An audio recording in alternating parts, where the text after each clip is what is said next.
હું આજે બંધારણના ઘડવૈયા ડોક્ટર ભીમરાવ આંબેડકરના વિશે બે શબ્દો કહેવા માંગીશ. ડોક્ટર ભીમરાવ આંબેડકર ખરડા સમિતિના અધ્યક્ષ હતા.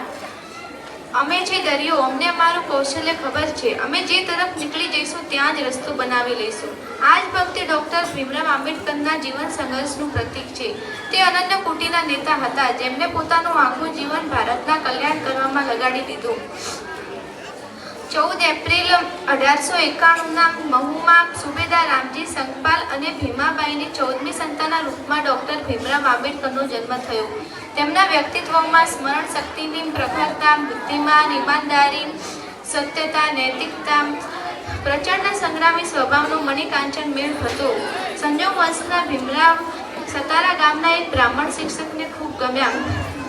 તેઓ અત્યાચાર અને લાંછના તીવ્ર તડકામાં ટુકડો વાદળની જેમ તેમના માટે માનવ પાલનની છાયા બની ગયા હતા. બાબા સાહેબે કહ્યું, વર્ગહીન સમાજ સમાજને જાતિ વિહીન કરવું પડશે. સમાજવાદ વગર દલિત કે મહેનતી માણસની આર્થિક વૃદ્ધિ શક્ય નથી.